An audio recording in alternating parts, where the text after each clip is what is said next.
Hey, Miles. Tim, good morning. How are you? Well, how are you? Good. I think you'll find Faith and Isabel in great shape once the coffee starts kicking in more this I know, morning. right? Yeah. I want to go check that out. Exactly. Tim, you know, the frontier in these times is a dangerous place. Thieves, Indian attacks, disease, extreme heat, cold, rattlesnakes, bar fights. The show puts all of this, you know, kind of front and center, but there is still that undercurrent of optimism too. And I think Yes. that's ultimately what the story is about, isn't it? Sure. It's about hope. It's about expectations. It's about a better life. And having the fortitude to take on the challenge to go find that. It was brutal. I mean, I told Faith when we first started shooting this, I mean, you know, we're learning to drive wagons and we're reading the script and it's 110 degrees. I mean, I would have went a week and would have thought the first river we came to, I would have said, you know, this looks like a pretty good place right here. I think we should just stay. So I don't think I would have made it any further than a week. I mean, they were really tough people. And I also think the animals were tougher then. I don't know that horses today could to do the same journey that those horses did back then. So, but it's about hope and it's about the pursuit of something better and the pursuit of a dream. And, you know, several times throughout the show, you know, James is called a dreamer. And it's odd because of his character and because of the stoicness of his characteristics. I think that is true. He was a dreamer, but I also think that he was running from Ghost. I mean, I think James really suffered from PTSD, which nobody knew about then. And, you know, in a war he didn't want to fight in battles where he lost all of his men, 3 years in prison during the Civil War. And then coming back and certainly the things that were going on in the South during Reconstruction and after Reconstruction. I think he was looking for an untainted part of America where he could raise his kids. Hi. One thing that really stood out in the show is James's relationship with his kids. It's not something we really see in shows based in this time period. So can you talk a little bit about James' relationship with Elsa and with that adorable little cutie pie? Yeah, Audie Rick, isn't he the cutest kid you've ever seen? That's why we keep him in the wagon all the time, because we don't want him stealing our scenes. Like anytime he pokes his head out of the way, get back in the wagon, kid, because he's just so damn cute. But yeah, I mean, James's relationship with Elsa is pretty profound. I think she is the driving force in his life. I mean, he and Margaret have a great relationship and they love and trust each other deeply. But I think Elsa is the light of their life. And I think that for James, she is the hope of redemption that he's looking for. And I think that that's the reason that he just gravitates to her so strongly. And he just counts on her so much because she really is, in his mind, his hope for redemption. Hey, good morning, Tim. How are you? Good. How are you? Good, sir. Thank you so much for making the time. We're huge fans. And this is not my question, but I just have to say thank you for growing out and blessing us with that beard, because it is a thing we did. Well, thank you. I am so ready to get rid of it.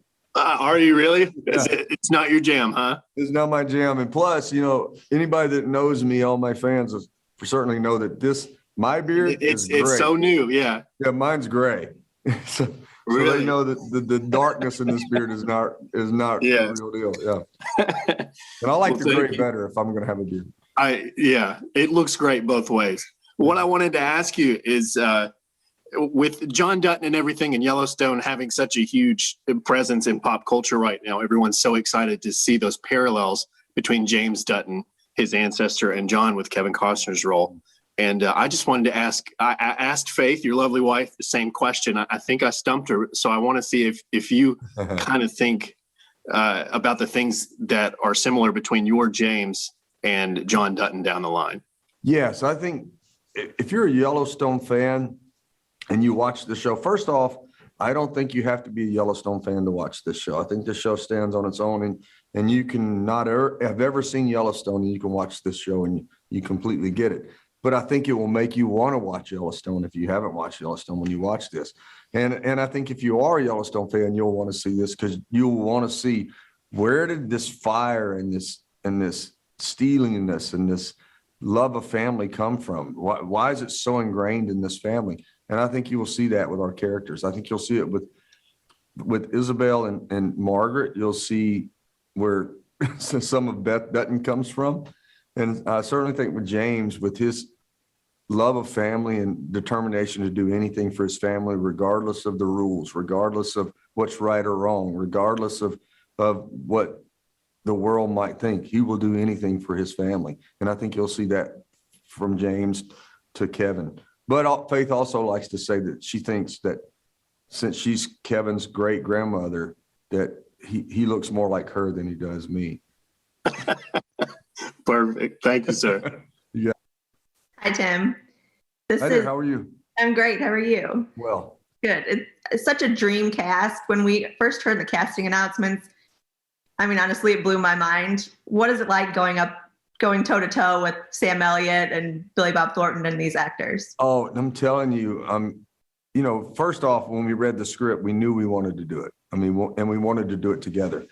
And then when we found out that Sam Elliott was going to be involved, I mean, there was no way I would have crawled over hot coals to play opposite of Sam Elliott. I guess the toughest part is my character and Sam's character sort of butt heads the whole time. We sort of had this antagonistic relationship. But there's also, and we realized this early on, there's also a really deep mutual respect that we have for each other. And but the toughest thing sometimes is to stand up and have a confrontation with Sam Elliott's character, me as James and Sam as Shay, and to have to look him in the eye and try and defy him.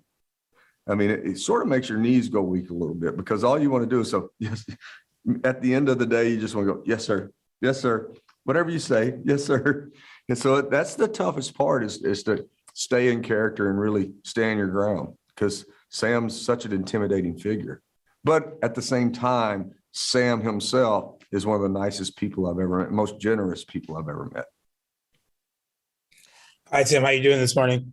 Hey, man, I'm doing well. Good. Of course, you and your wife have collaborated in the music world a lot, but I want to know, what was it like to kind of collaborate with her on this and kind of go on this journey with her in a totally different medium compared to the ones that you're used to? Honestly, I couldn't imagine. And after doing this for 4 months now, and we have another month or so to go, I couldn't imagine it ever happening without her. I mean, I couldn't imagine doing it with anybody else, with any other actress or actor. I couldn't imagine doing it. I mean, it's just, I think the scenario and the writing, the era, everything was so perfect for us together that it was impossible for us to not want to do it together.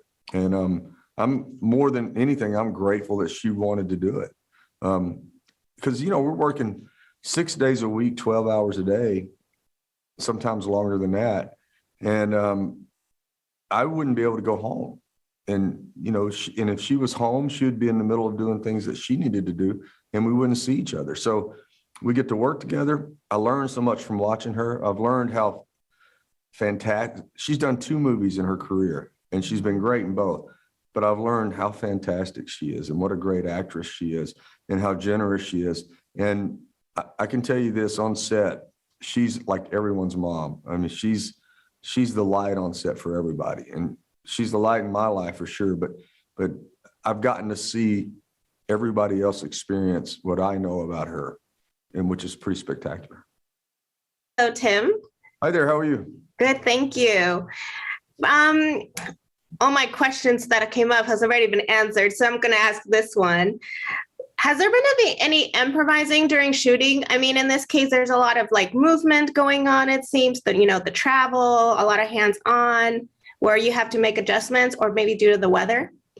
Well, we've there's been times where you've had to move scenes around because of weather and things like that. But as far as improvising with dialogue and things like that, it's very minimal, because Taylor is such a brilliant writer, and he has written this script so well. And it's hard to deviate from it because it's just so poetic. I mean, there may be an extra word here or there, or an extra phrase here or there that shows up when you're in the moment, And, you know, it's always tough when you're working with animals because a horse won't stand still when you're trying to deliver a line and all those sorts of things. But improvisation is not necessary with the material here. I mean, it's just so well written. And it's just, I mean, anything I could come up with in my mind other than a extra and or an extra but or an extra however is not going to live up to Taylor's writing. Thank you. And I appreciate what you had to the father-daughter relationship that Jenna asked, because I relate. I grew up being the only child for 20 years, and my dad was always pulling me to do all the heavy duty work, and it pays off at the end. Right on. Yeah, trying to make you tough. Indeed. Thank you. You got it. Tim, last question here for me. I bet you can't wait to get back out on the road with Russell Dickerson, right? Did doing this project with the the gearing up for everything and the schedule shoots and all of that, is this sort of helping you get back into that rhythm again? I mean, you're going out on the road again soon. Yeah, I missed it because over the last couple of years of COVID, I think I've probably done maybe 10 shows. And so for me, that's highly unusual because I'm always working and I'm always touring and I love touring and I love the routine of touring. And I love, seeing new acts and going out on the side of the stage and watching what they do. So I really look forward to it. Russell's going to bring a lot to the table. I mean, we tried to put together a show and a tour that's just fun for everybody because everybody needs a release now and everybody's looking for an outlet. And we just tried to put together a fun show. But at the same time, working on this project, I'm working on an album as well. So I'm going home at night and listening to mixes, writing songs. So it's a full-time schedule to get all this done. But I do look forward to getting back out on the road and look forward to that instant gratification because it's a different kind of energy. I mean, I love acting and I love the energy and what you get out of that, but it's a different kind of energy when you're playing live music. Of course, looking forward to seeing you at Jones Beach next summer. Right on. Hey, so you had mentioned PTSD and James's time in the war, and you have a really powerful and emotional flashback. And I'd love to just hear about how you prepared for that scene. I think I didn't really prepare overly for it. I just I knew that scene was there. And for me, reading the rest of the script, knowing that scene was there and knowing what James's past was. And then there's a couple of scenes later on where he explains it even more at a pivotal moment when he has to his daughter. So without giving too much away. So I always knew that was there. And to me, in my mind, I knew that was a moment that was going to change everything about what people thought about James. I can feel the love that you have for this show and the character and everyone you're working with just through watching you talk about it, even this early in the morning. I mean, it radiates, which even has me that much more pumped to finish the rest of the show. It's so fantastic so far. And we're big, huge, both Yellowstone and country music fans at Outsider. I just wanted to ask you about that because we've touched on it a little bit, but you've done so much touring with Faith and so much, you guys have such perfect energy on stage.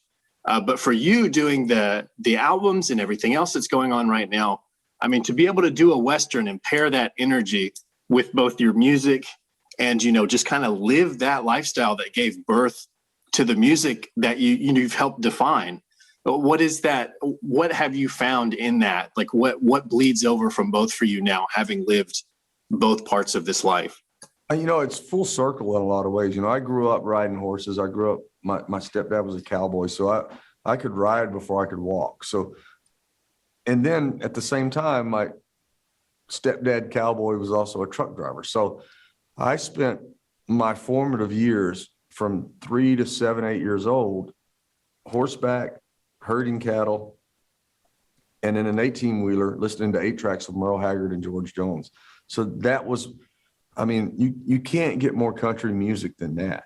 So to go back and to to play this character and to play this character in this time period with that history and that knowledge of how I grew up, and of course what I do for a living.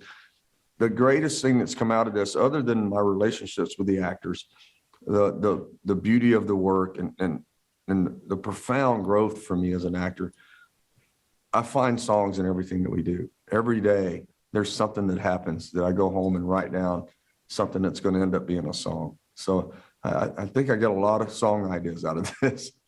That's beautiful. I can't wait to hear it. Right on. Thank you, sir.